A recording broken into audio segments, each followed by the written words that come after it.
Today, we've become too accustomed to many of the necessities that we cannot live without, like phones, TV, soda beverages, debit cards, and even modes of transportation. And while some of these accustomed necessities have not sparked any consequences because of our needs, there is one such necessity that can make us as humans regret our accustomed greed: chocolate. The necessity of chocolate has sparked consequences by the fact that, as consumers, we have been unintentionally endorsing child labor to produce our products. I too have learned the dark truth behind this, thanks to my accustomed greed to Oreos, Reese's, and Hershey's, to name a few, and I have hated myself for supporting companies that endorse children to make their profit. Refusing to eat their unethical chocolates is not my main issue, though. My main issue is, how can we fix these problems that they have created? According to Christy Clemens in her article, "For Lent, let's give up a treat that exploits child labor," she stated that, "For me, my almost daily chocolate consumption will provide ample opportunities for reflection on how to be in the right relationship with those who make the things I buy. Therefore, it is important to not just get consumers of chocolate, but to get everyone to understand how unethical these chocolate companies have been doing, how unethical it is to use children, and how we can fix this problem for the future of these children." Today, I'm going to go behind the scenes of the chocolate industry, behind how they handle their children, how the companies have been handling this issue, and how we ourselves can handle this issue. The use of children is unethical. Working in a hazardous environment as a child is extremely dangerous. They are exposed to machetes to be used to farm cocoa beans in cocoa farms, and exposure to sharp weapons can lead to wounds and cuts. Brian O'Keefe noted in his article, "Bittersweet," from March 1st, 2016, which I accessed on September 9th, 2023, "Whenever the baskets are filled with these beans, they will be carried on the heads of kids, and on a humid day, 75 yards away from the farms towards the dumping grounds for fermentation. Those exact same kids are trafficked into working. They are forced to be used as free labor by their families to perform dangerous tasks like hauling a 100-pound bag of beans or to use machetes, as mentioned earlier. Millions are held as slaves in the cocoa farms of Ivory Coast, Ghana, and in Cote d'Ivoire. Those children lack education and a childhood.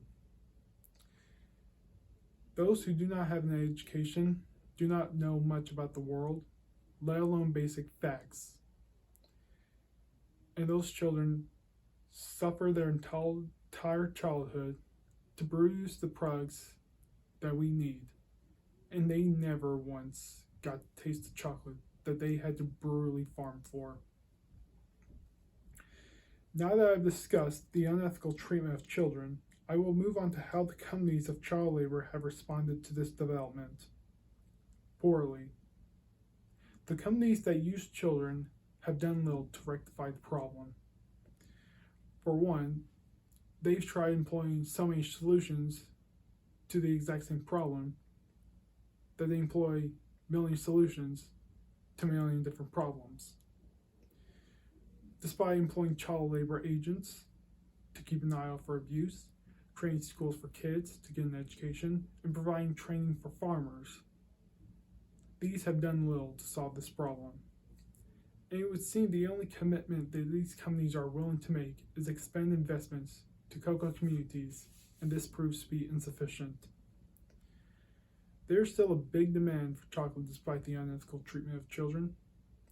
According to Manisha Jha in our article, Cocoa Industry Under Attack for Failing to Act on Child Labor from April 19th, 2018, which I accessed on September 9th, 2023, that although there was a slight relative decline in child labor, an increase in overall cocoa production means absolute numbers have risen.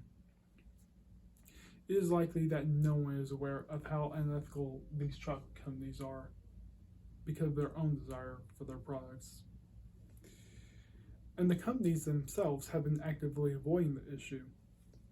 From a recent article in October 19th, 2020, by Leanne de Bassompierre, Isis Almeida, and Marvin G. Perez, called $100 billion chocolate industry still plagued by child labor, which I accessed on September 9th, 2023, mentions U.S. Senator Sherrod Brown commenting on how the problems in eradicating these aberrant labor practices have shown no progress after 2 decades. Hershey's has claimed that despite using children to maintain their productivity, have no tolerance for illegal practices, including children used as forced labor in cocoa farming.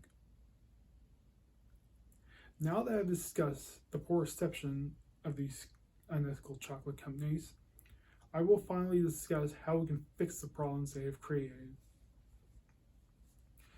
Though the situation looks poor for these young, innocent children, there are ways in which we can fix the problems of unethical practices and chocolate demands, as well as find chocolate substitutes.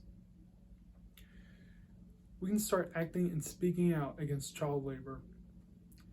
Leslie Reed stated in her article, What You Can Do to Stop Child Labor, from April 2006, which I accessed on September 9th, 2023, that you can invite your friends, classmates, or family to create an action group to support efforts that will help end child labor. We can ask chocolate companies to use fair trade chocolates, or we can write to an elected representative to express their concerns over the child labor issue. We can try and decrease demand for unethical chocolates. We can stop buying their products, or we can demand them to raise their prices. We can make them outlawed, or we can make them limited in stock. If those don't work, then we can always substitute those unethical chocolates with ethical ones. We can search for chocolates that contain the words fair trade, or we can look on fair trade websites for a list of products and stores that sells them. Vivian Walt noted in her article, The Lonely Quest for Ethical Chocolate, from April 1st, 2021, which I accessed on September 9th, 2023, talks about Tony's Chocolonely's contribution to creating child-free chocolates and their goals for getting the message out about this as well. Today, I've talked to you all about what goes on behind the scenes of the chocolate industry, what those children go through, what the chocolate industry goes through, and how we can fix the problems that the chocolate industries have created. This is an important topic to know about, not only as a chocolate consumer, but as a consumer of everyday products, that we can learn to take precautions the next time we buy or endorse a product that may have been made by someone else. As for me, I've learned to be careful with what I use or consume. And I am promising those children who worked for these companies that I will never ever buy their products that were created by you, forced by you, ever again. While we may not be able to fix the past, we can always solve those problems so that we can give a bright future for both children and chocolate alike. And our promise to never, ever go down that dark, evil path of corrupt business ever again, no matter how sweet it tastes. I'm Jace Gent, and I've been your speaker for tonight.